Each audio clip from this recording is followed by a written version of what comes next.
पतंजलि में अपनी आंखों से कैंसर का इलाज होते हुए देखा है, वहां पे घुटने का इलाज होते हुए देखा है, पागलपन का इलाज होते हुए देखा है। रामदेव जी ने, बालकृष्ण जी ने इस देश में क्रांति ला दिया है। सुप्रीम कोर्ट की ड्यूटी है, दुर्भाग्यवश सुप्रीम कोर्ट भी वही गलती कर रहा है जो आईएमए ने गलत किया। आज मैं एक उनको मुफ्त सलाह देता हूं आम आदमी पार्टी के कार्यकर्ताओं, केजरीवाल जी को एक एप्लीकेशन मूव करना चाहिए कोर्ट में, भैया मैं ईमानदार हूं, एक काम करो, मेरा नार्को टेस्ट करो, पॉलीग्राफ करो, ब्रेन मैपिंग करो और सारी मीडिया को बुला के उसको लाइव करा दो। सब न करें परस्पर प्रीति, चलें स्वधर्म निरसुत नीति। सब लोग बड़े प्रेम से रहते हैं। नम्रता जी, बार बार कहता हूं, ये पत्थरबाजी भारत में क्यों होती है?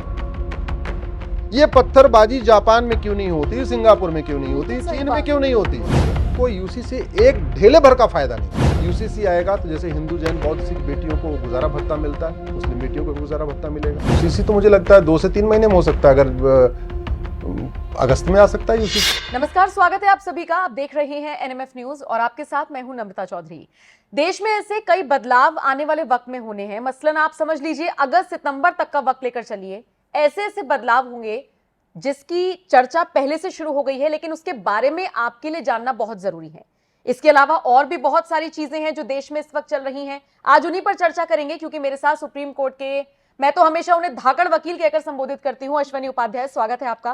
धाकड़ इसलिए क्योंकि आप कोई भी टॉपिक ले लीजिए, कोई भी बातचीत का कुछ भी मुद्दा ले लीजिए, बेबाक होकर अपनी राय रखते हैं। उनका एक्स अकाउंट उनके इन वीडियो से पटा पड़ा है, जो आप उनके एक्स अकाउंट पर जाकर देख सकते हैं।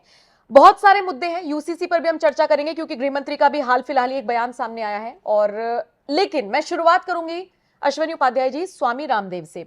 सुप्रीम कोर्ट ने फटकार लगाई, याचिका जाती है, कहा जाता है कि भ्रामक विज्ञापन फैला रहे हैं। सबसे पहले तो मेरा सवाल यह है कि भ्रामक विज्ञापन सिर्फ रामदेव ही फैला रहे हैं? वो एड नहीं फैलाता जिसमें एक लड़का डीओ लगाता है कि लड़कियां खिंची चली आएंगी, या फिर कोई ऐसा ड्रिंक जिसको पीकर बच्चों की हाइट बढ़ जाएगी? ये सारी चीजें भ्रामक नहीं है? दूसरा सवाल मेरा यह है कि ये लड़ाई आयुर्वेद और एलोपैथ की है या आईएमए वर्सेस पतंजलि है? ये क्या लड़ाई हो? देखिए नम्रता जी, मैं बार बार कह चुका हूं कि भारत की 80% मूल समस्याओं का रूट काज है घटिया कानून। इस लड़ाई की जड़ में भी एक घटिया कानून है जिसको नेहरू जी ने 1954 में बनाया था, जिसको ड्रग एक्ट कहते हैं। आपने जैसा हवाला दिया, एक तो ड्रिंक ऐसा भी कहता है डर के आगे जीत है। एक ड्रिंक ऐसा भी है कि अगर उसको पी लो तो पहाड़ से छलांग लगा दो। ये तो चलो टीबी की बातें हो गई। मैं आपको वास्तविक घटना कुछ बता रहा हूं। पंजाब में चंगाई सभा होती है और वहां कहा जाता है कि आ जाओ, केवल यीशु दरबार में आ जाओ, मत्था टेक लो, तुम्हारा कैंसर भी ठीक होगा, तुम्हारी नपुंसकता भी ठीक होगी, तुम्हारा बाजपन भी ठीक होगा, तुम्हारा घुटना भी ठीक हो जाएगा, तुम्हारी माहवारी भी ठीक हो जाएगी, तुम्हारी गरीबी भी ठीक हो जाएगी, तुम्हारी बेरोजगारी भी ठीक हो जाएगी। तो अगर वास्तव में आईएमए को चिंता है कि इस देश में भ्रामक विज्ञापन नहीं होने चाहिए, और वास्तव में सुप्रीम कोर्ट को चिंता है कि इस देश में भ्रामक विज्ञापन बंद होने चाहिए, तो सारे राज्यों को नोटिस जारी करके पूछना चाहिए कि देश भर में चंगाई सभाओं में जो चल रही है उसके ऊपर बैन लगाओ। रेलवे स्टेशन के आसपास, सरकारी बस अड्डों के आसपास जितने खंभे हैं, टावर हैं, पोल हैं, हर जगह लिखा रहता है बंगाली बाबा भूरे सा, मस्तान सा, फलाने सा, फलाने सा। सरकारी बसों में चले जाइए, सरकारी बस में लगे चलते रहते हैं। किसी आप दरगाह मजार के पास चले जाइए, आपको वहां 20 बड़े बड़े बैनर मिल जाएंगे कि ये ठीक करने के लिए आ जाओ, मिर्गी ठीक कराने के लिए भी आ जाओ, बच्चा पैदा करने के लिए आ जाओ, अगर बेटी हो रही है तो बेटे के लिए भी आ जाओ, नपुंसकता बाजपा, भगवान जाने क्या क्या चल रहा है। तो वास्तव में अगर इस देश में भ्रामक विज्ञापन रोकना है तो सुप्रीम कोर्ट के सभी राज्य, सुप्रीम कोर्ट को, जो कि मामला इसमें सुप्रीम कोर्ट में चल रहा है, सुप्रीम कोर्ट को सभी राज्यों को नोटिस जारी करके पूछना चाहिए कि देश भर में कहां कहां भ्रामक विज्ञापन चल रहे हैं। टीबी में जो भ्रामक विज्ञापन चल रहा है वो तो चल ही रहा, मैं जमीन पे आपको बता रहा हूं। जो मिशनरीज हैं वो भ्रामक वादा करके दुनिया भर की बीमारियां ठीक करने का वादा करके गरीबों का धर्मांतरण कर रही है। जितने जिहादी ऑर्गेनाइजेशन है वो भी कहते हैं मजारों के पास बोर्ड लगा लगा के कि ये ठीक हो जाएगा, ये ठीक हो जाएगा, ये ठीक हो जाएगा, तो वो भी चल रहा है। लेकिन आईएमए आया है केवल और केवल पतंजलि के खिलाफ। तो इसलिए मेरे को आईएमए की मंशा ठीक नहीं लगती है। अगर आईएमए को भ्रामक विज्ञापन रोकना होता, मेरी तरीके एक पीआईएल फाइल करता, सभी सारे राज्यों को पार्टी बनाता, उसमें अगर उसको लगता है रामदेव ने कोई भ्रामक विज्ञापन दिया उसका भी एग्जाम्पल देता, लेकिन मिशनरीज का एग्जाम्पल देना चाहिए था, जिहादी संगठनों का एग्जाम्पल देना चाहिए था, बस अड्डे का एग्जाम्पल देना चाहिए, दरगाह मजार का एग्जाम्पल देना चाहिए। हर जगह भ्रामक चल रहा है। टीबी का भ्रामक जो विज्ञापन चल रहा है उसका भी देना चाहिए था। देखिए, इसकी समस्या का मूल कारण यह है, 1954 में कानून बनाया नेहरू जी ने, उसको ड्रग एक्ट कहते हैं। उस ड्रग एक्ट में 54 बीमारियों की लिस्ट है। वो कानून ये कहता है कि इन 54 बीमारियों का आप विज्ञापन नहीं करेंगे। वो कानून नेहरू जी ने बनाया था केवल और केवल भारत की जो भारतीय चिकित्सा व्यवस्था है, एलोपैथ, नेचुरोपैथी, इसको बर्बाद करने के लिए और एलोपैथ को आगे बढ़ाने के लिए।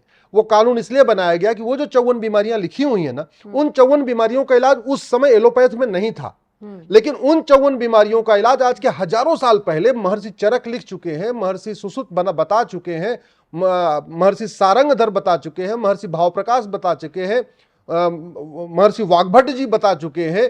तो हमारे ऋषियों ने, मुनियों ने, महर्षियों ने उन 54 बीमारियों के बारे में अब से हजारों साल पहले बताया हुआ है कि भैया ये कर लो, ये बीमारी ठीक हो जाएगी। लेकिन एलोपैथ में उनका इलाज नहीं था। तो भारत की चिकित्सा आगे न बढ़े, योग आगे न बढ़े, आयुर्वेद आगे न बढ़े, नेचुरोपैथी आगे न बढ़े, इसलिए कानून बना दिया गया कि इनका प्रचार नहीं कर पाओगे।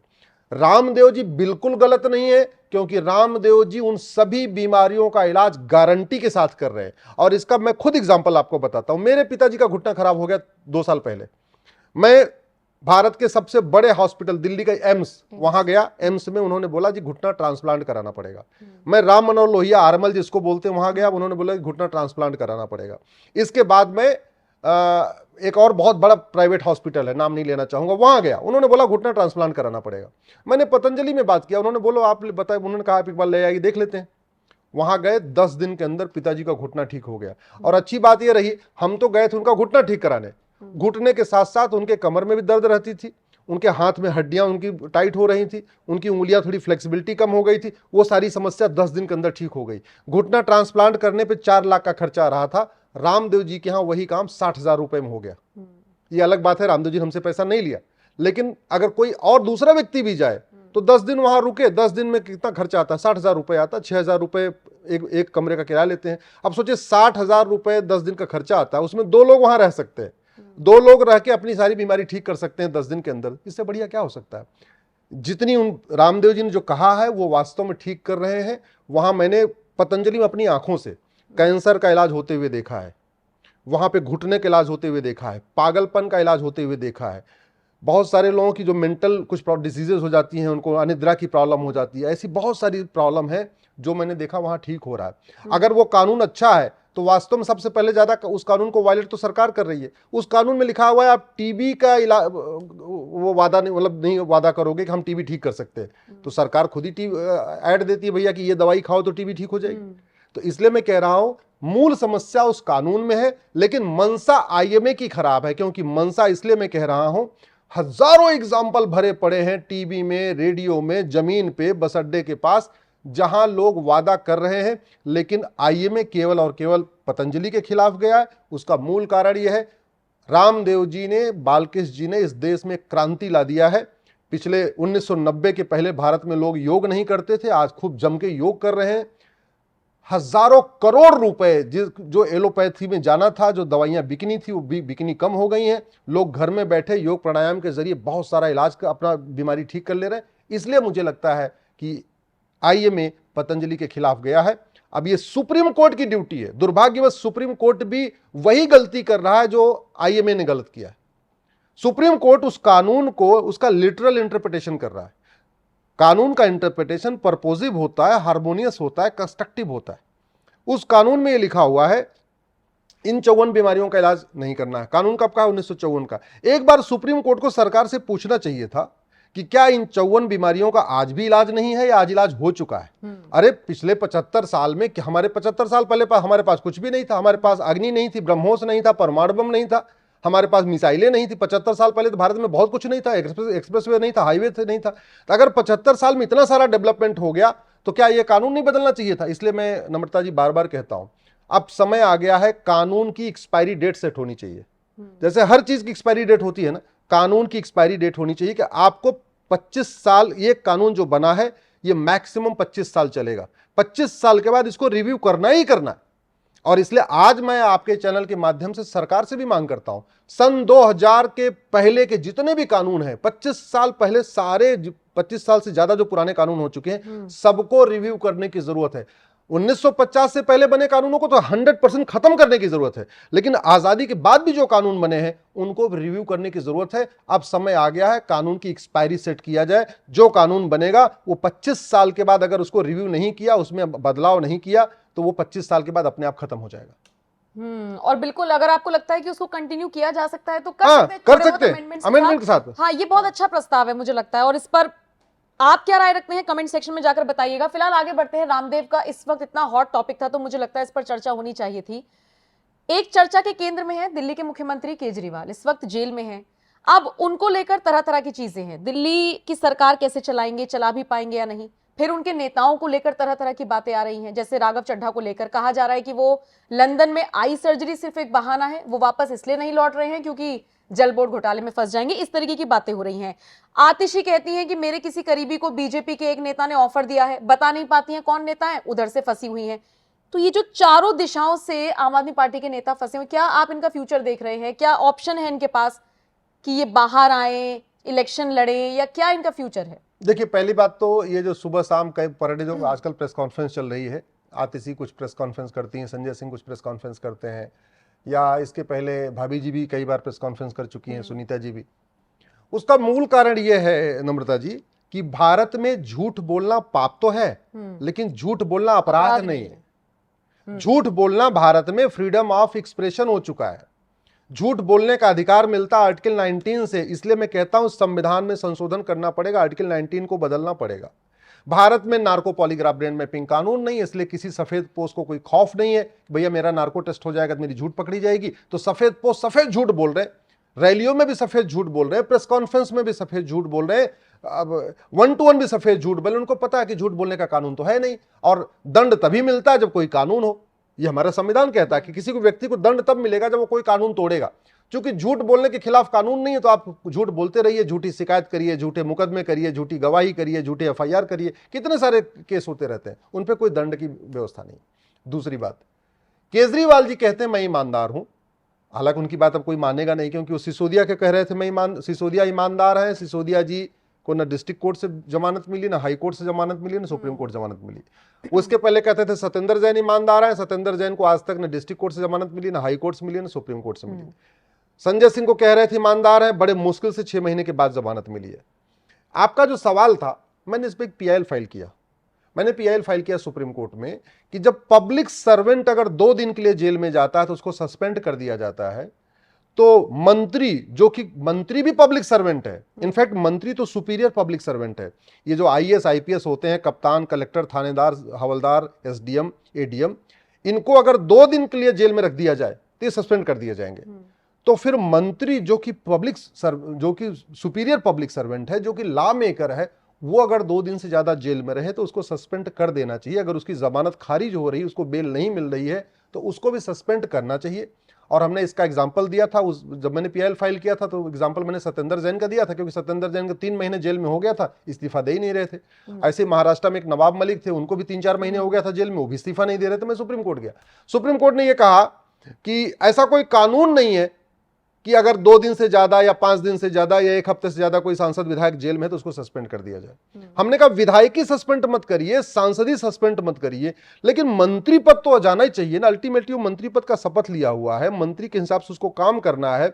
मंत्री होने के नाते उसको वेतन भत्ता, गाड़ी बंगला सब कुछ मिल रहा है, और वो तो जेल में बंद है। तो जेल में बंद है तो जो कुछ उसके ऊपर पैसा खर्च हो रहा है वेतन भत्ता के रूप में, तो बर्बाद हो रहा है। अल्टीमेटली एक मंत्री के नाम पे आपको 10-15 सिक्योरिटी गार्ड अलॉट हो जाते हैं। अब मंत्री खुद ही जेल में है, सिक्योरिटी गार्ड का जो वेतन आ रहा है वो कौन देगा? मंत्री के नाम पे दुनिया भर के भत्ते होते हैं, मंत्री जेल में है तो उसका भत्ता कौन देगा? सारा पैसा टैक्स पेयर के ऊपर जा रहा है। लेकिन सुप्रीम कोर्ट ने यह कहा कि चूंकि इस पे कानून है नहीं, हम कानून बना नहीं सकते, कानून बनाना पार्लियामेंट का काम है। अब देखते हैं नई सरकार में कब कानून बनता है कि नहीं बनता।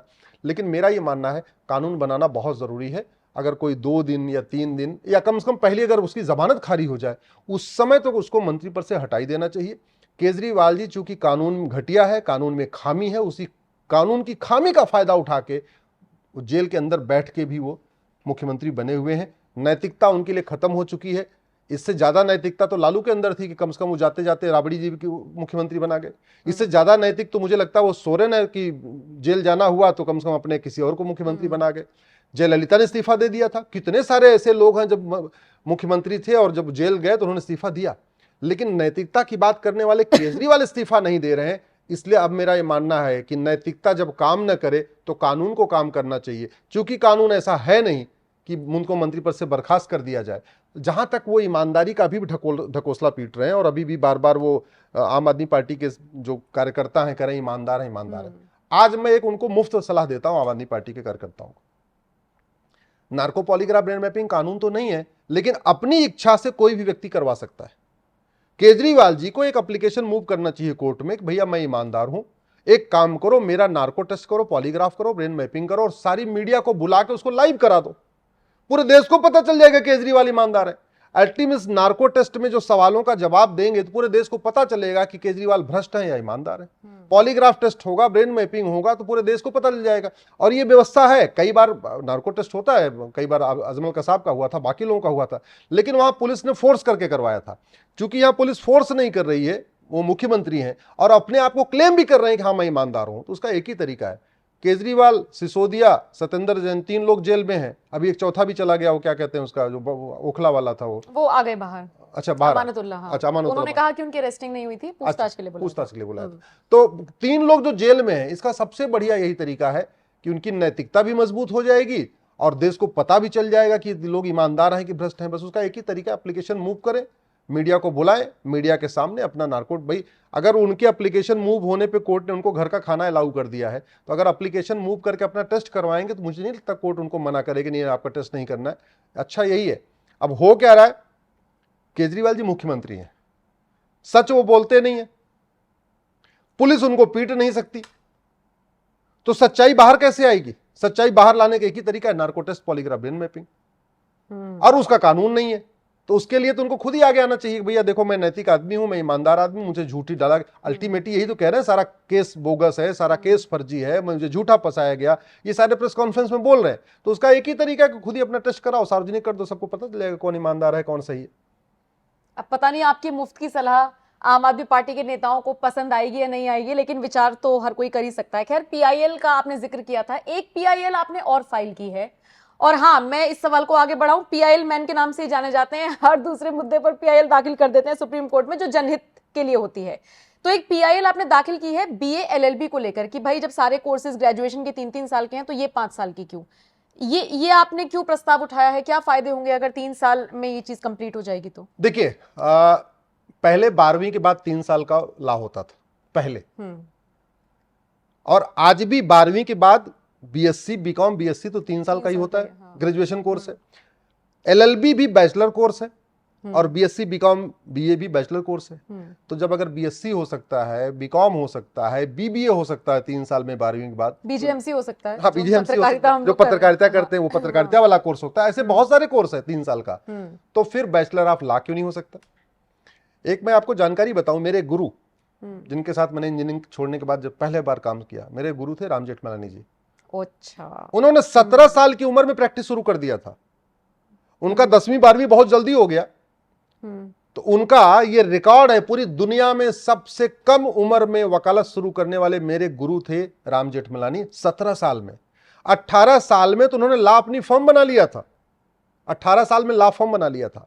दूसरे एक लीजेंड है फाली नरीमन साहब, उन्होंने 20 साल में वकालत शुरू कर दिया था। मेरा ये कहना है नम्रता जी कि अगर 21 साल पहले उम्र थी वोटिंग की, वो 18 हो गई, इसका मतलब ये माना गया कि भाई लोग ज्यादा मैच्योर हो रहे हैं, जल्दी मैच्योर हो रहे हैं।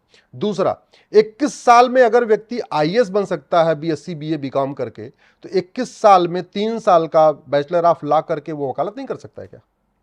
हो क्या रहा है, 15 सब्जेक्ट पढ़ाते हैं। अगर 3 साल का कोर्स हो, 5-5 सब्जेक्ट पढ़ाए तो आराम से 3 साल में कंप्लीट हो गया। सेमेस्टर वाइज देखिए तो टोटल 30 पेपर होते हैं, तो 3 साल में 6 सेमेस्टर हुआ। हर सेमेस्टर में अगर 5-5 पेपर करें तो भी 6 सेमेस्टर में कंप्लीट हो गया। ये हो रहा है ये कि बार काउंसिल ऑफ इंडिया और कॉलेज के बीच में एक नेक्सस हो गया है कि इनसे फीस वसूलो, फीस लूटो, फीस लूटो, फीस लूटो। उस कोर्स को 5 साल कर दिया गया है। अल्टीमेटली पढ़ाने के लिए कुछ भी नहीं उनके पास, लेकिन उसको 5 साल लंबा कर दिया गया है कि जो फीस 3 साल आनी चाहिए वो फीस 5 साल आएगी। 5-5 लाख रुपए इस समय लॉ कॉलेज फीस लेते हैं।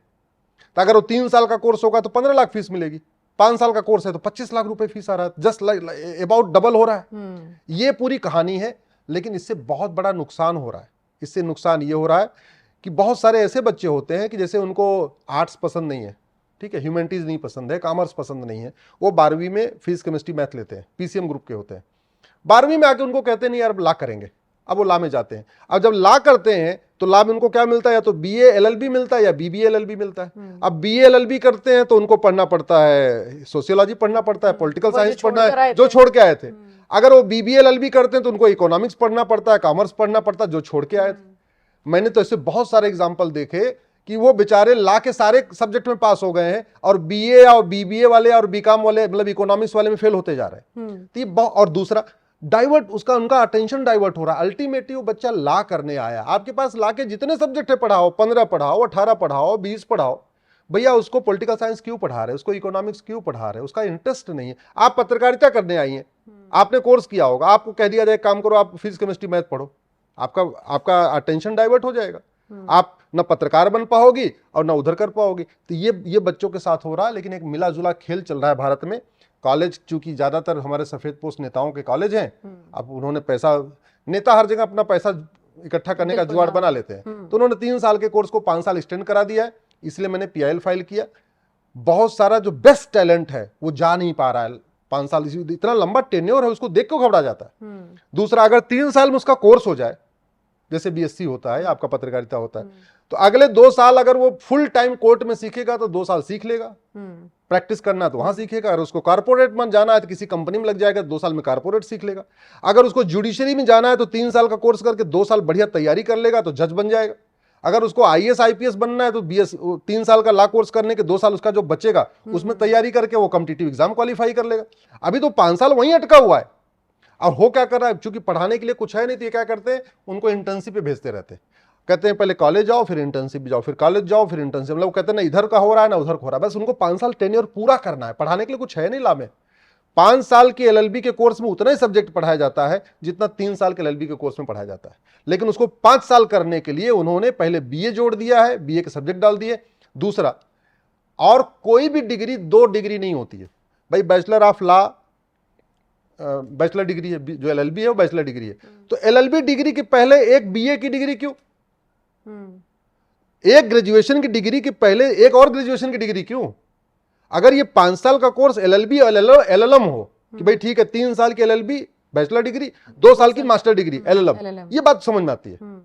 लेकिन बीए, एलएलबी के पहले बीए क्यों, एलएलबी के पहले बीकॉम क्यों, एलएलबी के पहले बीएससी क्यों? दोनों की इक्वल डिग्री है।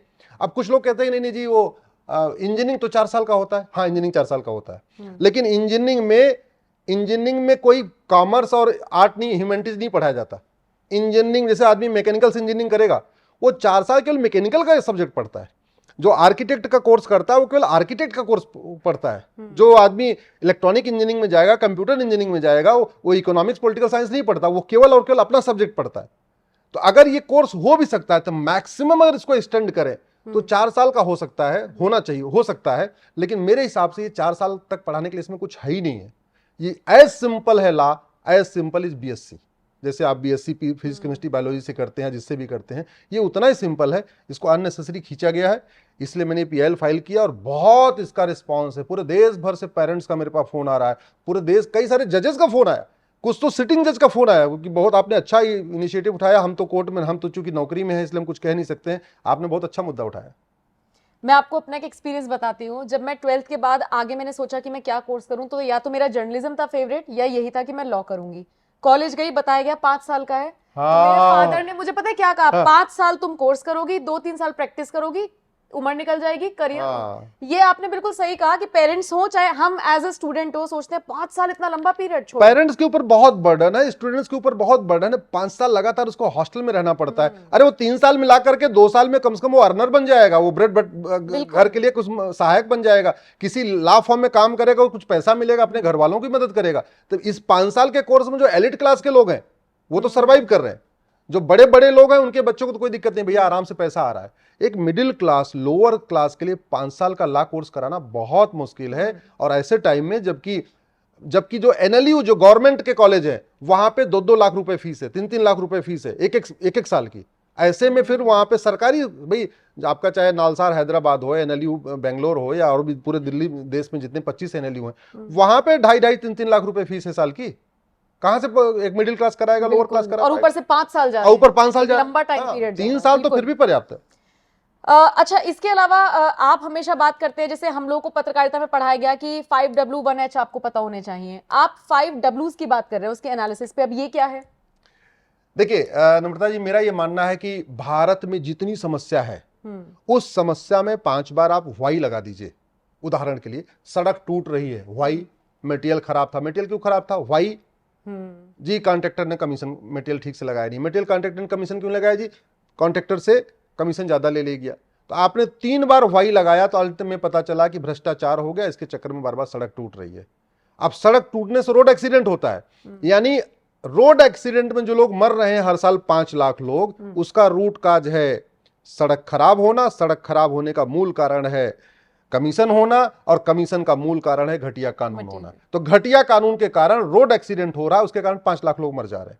भारत में अगर आप जितनी भी समस्याएं उठा के देख लीजिए, चाहे घूसखोरी की समस्या हो, जमाखोरी की हो, मिलावटखोरी की हो, कालाबाजारी की हो, नशा तस्करी की हो, मानव तस्करी की हो, सोना तस्करी की हो, अलगाववाद की हो, कट्टरवाद की हो, जिहाद की हो, मजहबी उन्माद की हो, पत्थरबाजी की हो, सड़क किनारे अवैध निर्माण की हो, रेलवे लाइन के किनारे अवैध निर्माण की हो, जो भी समस्या है इसमें अगर 5 बार वाई लगाइए तो रूट काज मिलेगा। या तो कानून है नहीं या तो कानून घटिया है।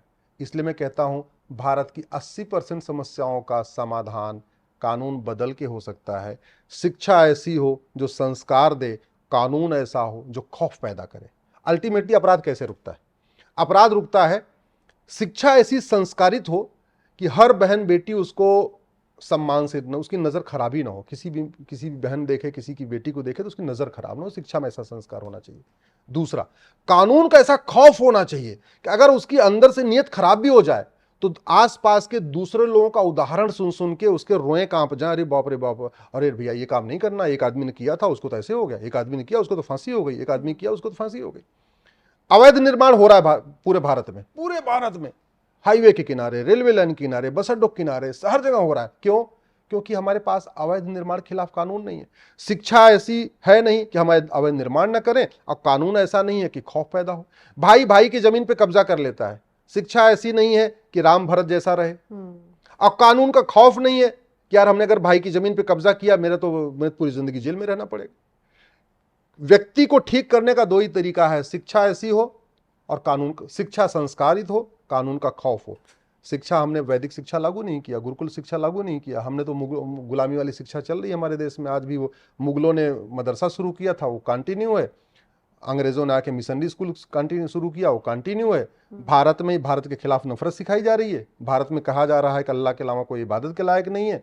लाउड स्पीकर से कहा जा रहा है तो भी लोग कान में सुन रहे हैं। कोई राम भक्त कभी नहीं कहता कि केवल राम पूजा के लायक हैं, कभी जैन को भी नहीं कहता केवल महावीर पूजा के लायक हैं, कोई बौद्ध नहीं कहता केवल बुद्ध पूजा के लायक हैं। लेकिन मदरसों में सिखाया जा रहा है, मदरसा चल रहा है। और क्यों चल रहा है? क्योंकि संविधान का आर्टिकल 30 उसको अधिकार देता है। अब आर्टिकल 30 चूंकि फंडामेंटल राइट है, फंडामेंटल राइट को बदलने के लिए आपको लोकसभा में 2/3 चाहिए, राज्यसभा में 2/3 चाहिए। राज्यसभा में तो एनडीए के पास मेजोरिटी नहीं है, सिंपल 117 है, नॉर्मल मेजोरिटी से भी 4 कम है। तो दूसरा क्या तरीका है? टोटल ज्वाइंट सेशन में आप 2/3 होना चाहिए। ज्वाइंट सेशन में 2/3 करने के लिए आपको 521 सांसद चाहिए। राज्यसभा में 117 ही है, इसका मतलब 521 माइनस 117 404 चाहिए। अगर वास्तव में हम चाहते हैं कि गुलामी का नाम हटे, गुलामी का निशान हटे, गुलामी की कुरीतियां हटें, गुलामी की कुप्रथाएं हटें, गुलामी की पुलिस व्यवस्था बदले, गुलामी की न्यायिक व्यवस्था बदले, गुलामी की शिक्षा व्यवस्था बदले, गुलामी की प्रशासनिक व्यवस्था बदले, ये तारीख पे तारीख का सिस्टम बदले, भारत में जस्टिस विद इन ईयर हो, लोगों को 1-1 साल के अंदर मुकदमों का फैसला हो, तुष्टीकरण खत्म हो, धर्मांतरण रुके, घुसपैठ रुके, इन सब के लिए आपको 2/3 बहुमत चाहिए। अलग अलग तो हो नहीं सकता, तो ज्वाइंट सेशन में चाहिए। ज्वाइंट सेशन में आपको 521 सांसद चाहिए। राज्यसभा में 117 है, तो लोकसभा में 404 चाहिए। और इसीलिए बार बार सरकार भी कह रही है, आपकी मौजूदा सरकार आपकी बार 400 पार। अब ये आपके हाथ में है कि आप 400 पार केंद्र सरकार के हाथ में या बीजेपी के हाथ में, एनडीए के हाथ में डालते हैं नहीं। आपने बहुत सारी चीजों की बात की, इसमें एक चीज छूट गई, लव जिहाद। इस पर कैसे रोक लगे? क्योंकि यूपी में तो इसकी बहुत डंके की चोट पर बात होती है। योगी आदित्यनाथ तो और उनकी पुलिस तो इस पर काम कर रही है, लेकिन देश में इसका खौफ कैसे बने? मैं उदाहरण के तौर पर अभी कर्नाटक से जो मामला सामने आया है, वो नेहा और फयाज वाला, उसका उदाहरण देकर आपसे पूछना चाहूंगी कैसे रुकेगा? या तो लड़कियों को कैसे समझाया जाए, हिंदुओं की लड़कियों को, और या फिर मुस्लिमों के लड़कों को वो संस्कार कैसे दिए जाएं कि ये चीज ना करें, प्यार मोहब्बत बांटे लेकिन ये सब ना करें। नम्रता जी, चीन में भी नेहा रहती है और चीन में भी फयाज रहता है। बिल्कुल। चीन का फयाज चीन की नेहा को चाकू क्यों नहीं मारता? मेरा सवाल तो ये, बड़ी सीधी सी बात। आज तक जितने अपराध भारत में हैं, ये आपने सुना कभी सिंगापुर में होते हैं क्या? कभी जापान में आपने सुना क्या? कभी चीन में आपने सुना? अरे बाकी तो छोड़ो, इस्लामिक कंट्री दुबई में कभी आपने सुना? नहीं। इस्लामिक कंट्री दुबई के फयाज को आपने दुबई में रहने वाली नेहा को चाकू गोदते हुए सुना क्या? नहीं। क्यों?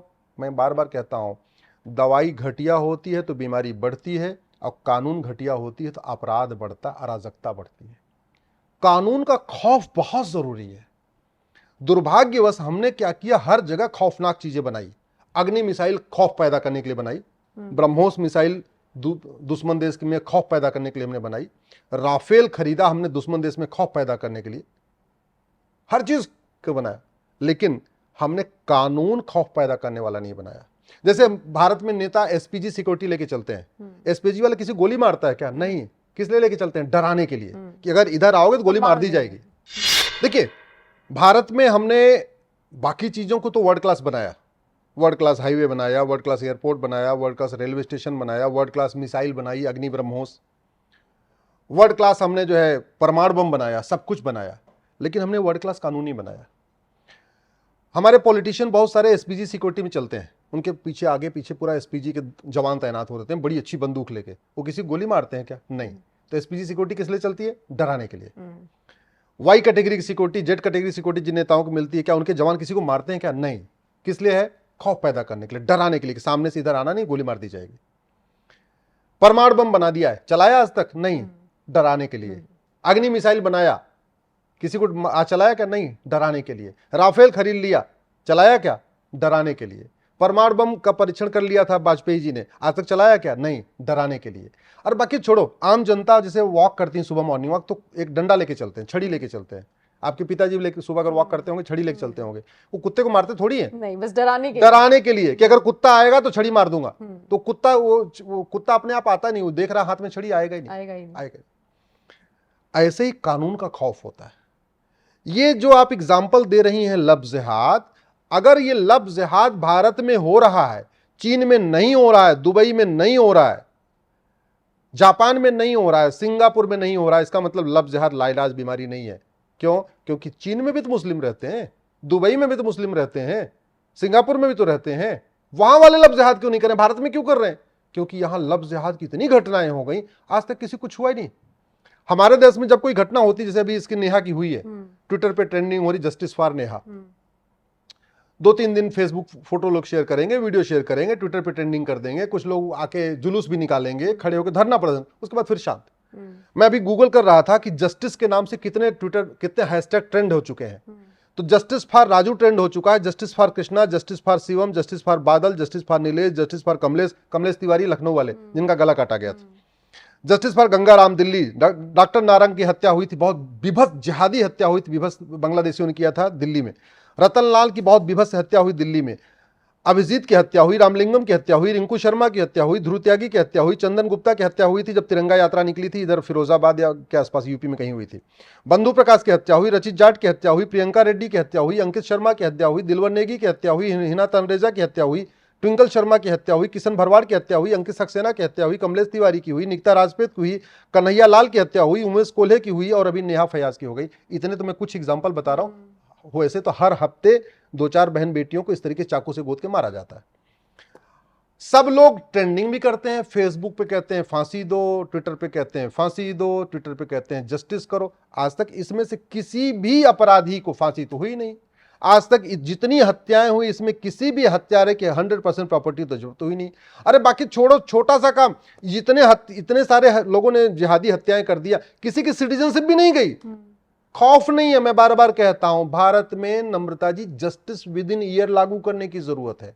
जस्टिस विद इन ईयर का मतलब मुकदमे का फैसला 1 साल में हाई कोर्ट में भी होगा, 1 साल में सुप्रीम कोर्ट में भी होगा, एक साल में डिस्ट्रिक्ट कोर्ट में भी हो गया। दुर्भाग्यवश न इसमें पार्लियामेंट पे चर्चा होती जस्टिस विद इन ईयर पे, और न सुप्रीम कोर्ट के जजेस ने आज तक इस पे चर्चा किया, न सुप्रीम कोर्ट ने इसको सुओ मोटो लेके इस पे काम शुरू किया कि भैया भारत में जस्टिस विद इन ईयर लागू कैसे किया जाए।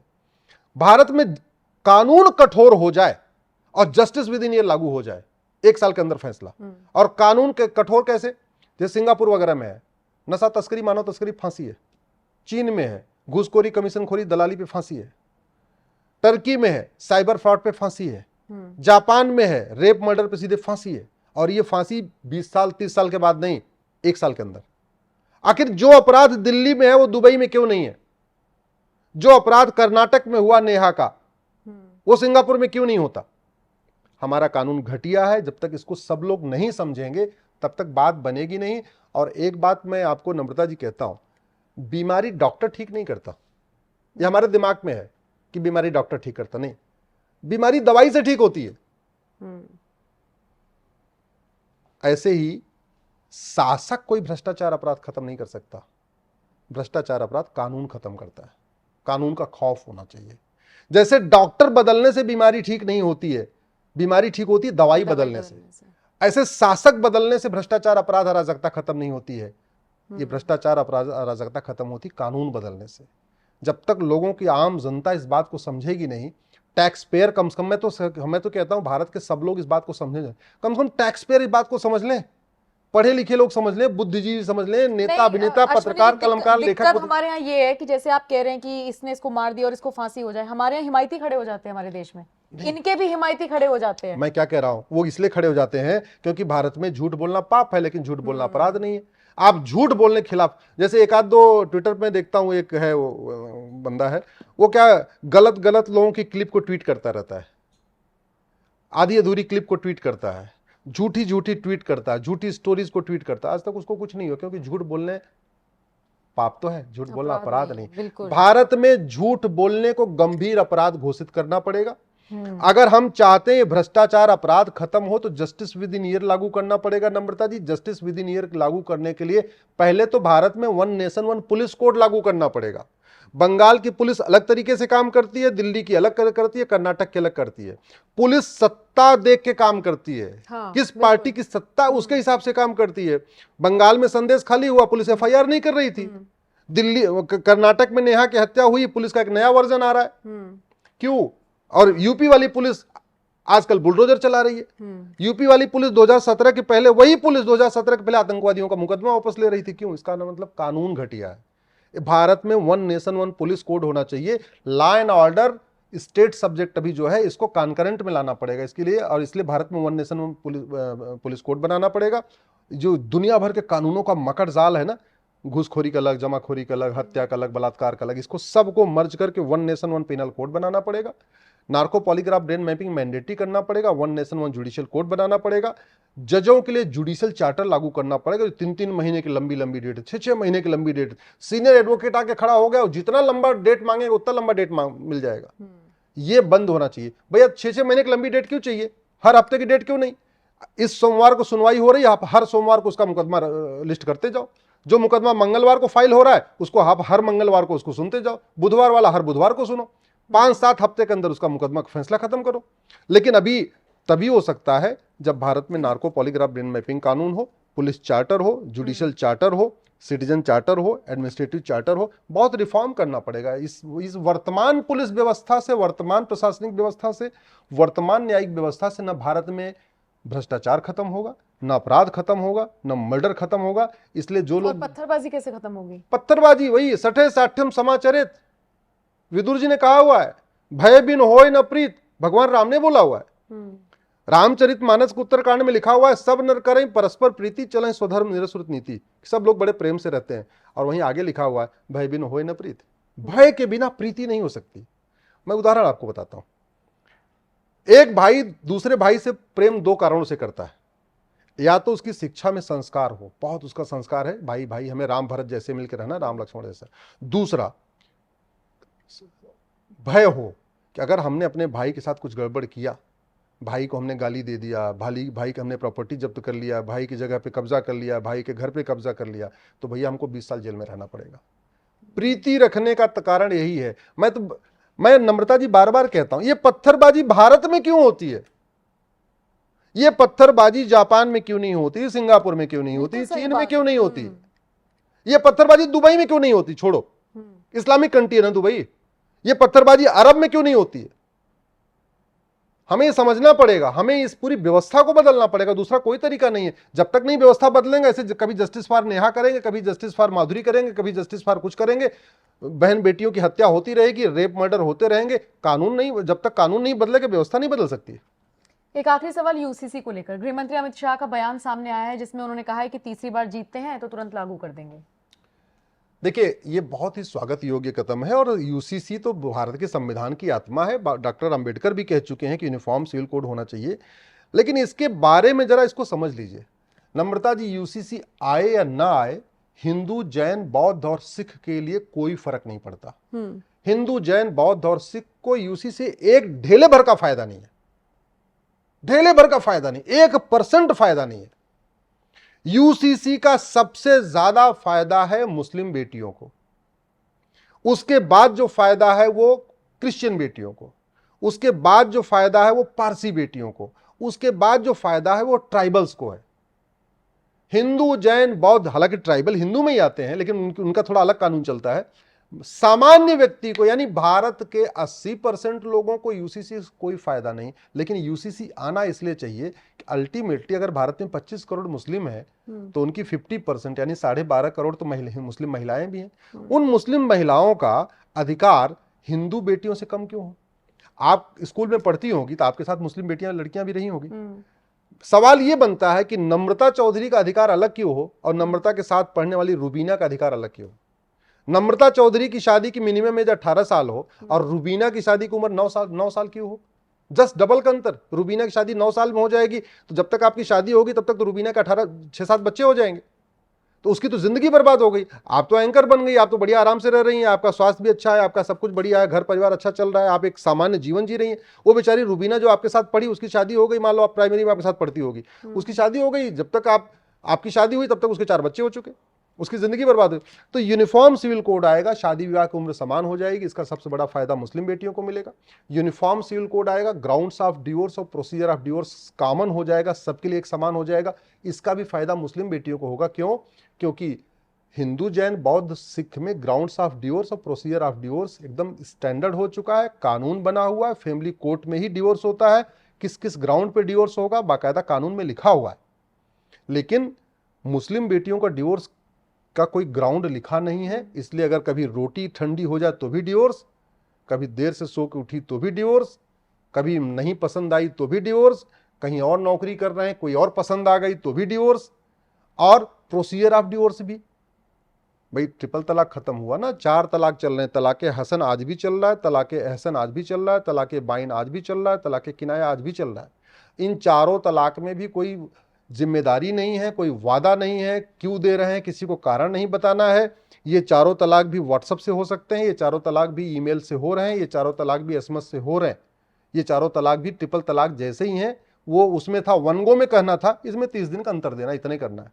तो यूसीसी आएगा तो ये सारे जितने तलाके हसन, तलाके बाइन, तलाके किनाया खत्म हो जाएगा। जैसे हिंदू, जैन, बौद्ध, सिख का कोर्ट के जरिए डिवोर्स होता है वैसे ही होगा। यूसीसी आएगा तो जैसे हिंदू, जैन, बौद्ध, सिख बेटियों को गुजारा भत्ता मिलता है, मुस्लिम बेटियों को भी गुजारा भत्ता मिलेगा।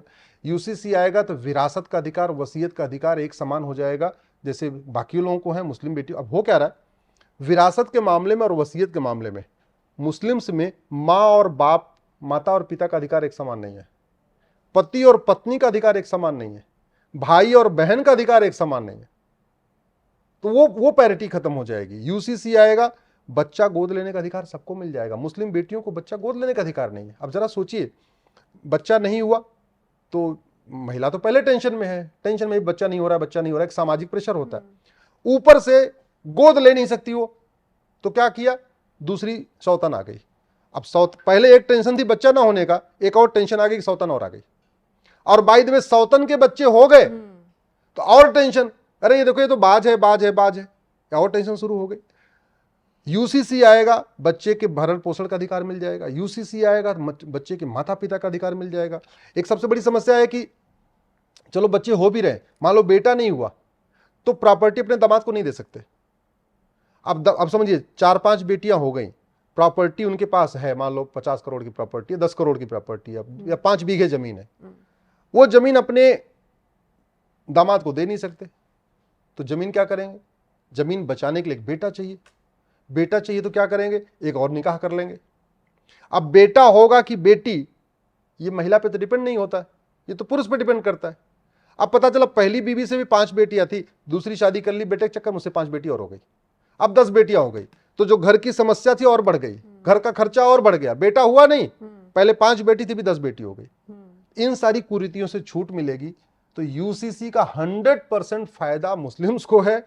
दुर्भाग्यवश उसी कम्युनिटी के लीडर इसका विरोध कर रहे हैं, और वो इसलिए विरोध कर रहे हैं क्योंकि मुस्लिम में एजुकेशन लेवल थोड़ा कम है, उनकी बेटियां पढ़ी लिखी कम है, और वो इसलिए विरोध कर रहे हैं कि जिस दिन यूसीसी आएगा मुस्लिम्स बेटियां भी पढ़ेंगी लिखेंगी। भाई उनकी शादी की उम्र 18 हो जाएगी, कम से कम 12वीं तो पास कर लेंगी ना, वो भी मेन स्ट्रीम में आ जाएंगी, उनके हाथ में स्मार्टफोन होगा, वो भी नौकरी करना शुरू कर देंगी, वो भी सामान्य जैसे बाकी सब भारत की बेटियां हैं वो भी उसी स्ट्रीम में चलेंगी, उनके साथ दौड़ेंगी, उन खेल के मैदान में जाएंगी, बैडमिंटन खेलेंगी, ये खेलेंगी वो खेलेंगी, सब कुछ करेंगी। अभी तो केवल शहरों में जो मुस्लिम बेटियां हैं वो तो एक नॉर्मल जीवन जी रही हैं, लेकिन गांव में बहुत बुरा हाल है। तो यूसीसी आएगा तो जो गांव की मुस्लिम बेटियां हैं उनका जीवन बहुत अच्छा हो जाएगा, इसलिए आना चाहिए।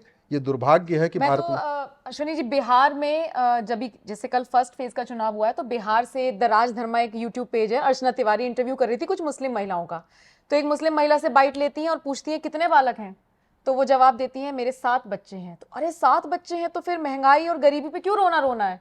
अच्छा गरीबी क्यों है फिर? तो कहती है बच्चे तो सब अल्लाह की देन है, बाकी गरीबी मोदी की देन है।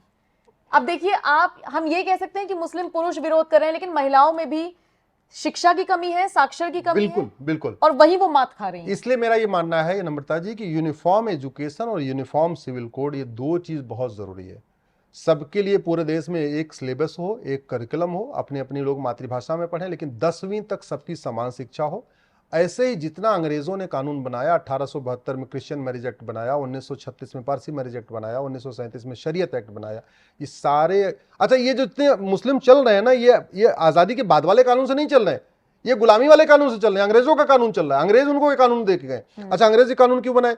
संविधान तो था ही नहीं उस समय कि सबके लिए सब समान अधिकार होगा। मौलवियों ने जो कहा वही अंग्रेजों ने कानून बना दिया, कोई पूछना तो था नहीं, कोई पार्लियामेंट तो थी नहीं कि डिबेट होगी, अपोजिशन उस पर सवाल करेगा, जवाब करेगा, ऐसा कोई सिस्टम तो था नहीं। 4 मौलवी बैठे, उन्होंने अंग्रेजों को बोला जी हमको शरीयत एक्ट में ये अधिकार चाहिए, उन्होंने बना के दे दिया उठा के, और वो चल रहा है आज तक। दुर्भाग्यवश आप देखिए, जबकि भारत में 75 साल के बाद हो चुके हैं, लेकिन हमने कभी स्वतंत्र डेवलप करने पर चर्चा नहीं किया। इसलिए मैं कई बार कहता हूं भारत इंडिपेंडेंट तो है, भारत स्वतंत्र नहीं है। स्वतंत्र 2 शब्दों से मिलकर बना, स्वतंत्र, स्व मतलब अपना तंत्र। हमने अपना तंत्र विकसित नहीं किया, गुलामी के नाम चल रहे हैं। पूरा दिल्ली के इंडिया गेट देख लीजिए, गुलामी के नाम, बाबर, हुमायूं, तुगलक, गजनी, गोरी के रोड। दिल्ली को बसाया युधिष्ठिर ने, दिल्ली में युधिष्ठिर रोड नहीं है, भीम रोड नहीं है, नकुल रोड नहीं है, सहदेव रोड नहीं है, कुंती रोड नहीं है, मादरी रोड नहीं है, कोई रोड नहीं, अभिमन्यु रोड नहीं है, लेकिन बाबर, हुमायूं, तुगलक, गजनी, गोरी के नाम पे सड़कें हैं। तो हमने न गुलामी के नाम मिटाया, न गुलामी का निशान मिटाया, न गुलामी की कुरीतियां मिटाई, न गुलामी की कुप्रथाएं खत्म किया, न गुलामी की पुलिस बदली, न गुलामी की शिक्षा बदली, न गुलामी की न्यायिक व्यवस्था बदली, न गुलामी की प्रशासनिक व्यवस्था बदली। अब आशा करता हूं कि जिस तरीके से इलेक्ट्रॉनिक मीडिया, सोशल मीडिया, इस सब का प्रभाव बढ़ा है, मुझे पूरा विश्वास है कि लोग, खासतौर पर यूथ, ये पार्टियों की गुलामी छोड़ के इंडिपेंडेंट स्वतंत्र मन से सोचेगा, स्वतंत्र अपने विचार रखेगा, सवाल उठाएगा। इसलिए मैं तो जहां जहां पूरे देश मेरे कार्यक्रम होते हैं, मैं सबसे कहता हूं 5-5 हजार फेसबुक फ्रेंड बनाओ। भाई फेसबुक पर आप 5 हजार बना सकते हैं, इतनी लिमिट है आपके पास। 5-5 हजार लिखो, समस्या लिखो, उसका मूल कारण लिखो, अस्थायी समाधान लिखो। और नम्रता जी, मेरा ये मानना है, आप समस्या लिखेंगे, मूल कारण लिखेंगे और अस्थायी समाधान लिखेंगे, तो आपको भारत की 80% समस्याओं का मूल कारण मिलेगा। या तो कानून है नहीं, और जो है तो घटिया है। अच्छा, जाते जाते ये और बता दीजिए, यूसीसी कब तक लागू होने के आसार हैं अगर तीसरी बार मोदी सरकार आती है? देखिए, मुझे ऐसे लग रहा है कि यूसीसी का लॉ कमीशन ने तो रिपोर्ट बनाई दिया है, ड्राफ्ट बनाई दिया है, बाकी और भी एक्सपर्ट पैनल ने बनाई दिया है। यूसीसी के बारे में सुप्रीम कोर्ट के 10-12 जजमेंट ऑलरेडी हैं, हाई कोर्ट जजमेंट ऑलरेडी हैं। तो यूसीसी तो मुझे लगता है 2 से 3 महीने में हो सकता है। अगर अगस्त में आ सकता है यूसीसी, चलिए ठीक है, अगस्त में आ सकता है। ठीक है। बहुत बहुत शुक्रिया अश्विनी जी बात करने के लिए और तमाम मुद्दों पर अपनी राय रखने के लिए। बताइए ये इंटरव्यू आपको कैसा लगा और इसमें जिन जिन टॉपिक्स को हमने कवर किया वो बताइएगा। इसके अलावा अगर आप कोई और सवाल जानना चाहते हैं तो कमेंट सेक्शन में छोड़िएगा। वादे के साथ जा रही हूं, अगली बार जब अश्विनी उपाध्याय स्टूडियो में आएंगे सवाल आपका उन तक पहुंचाऊंगी। शुक्रिया, और इस इंटरव्यू को देखने के लिए आपका भी बहुत बहुत शुक्रिया। नमस्कार।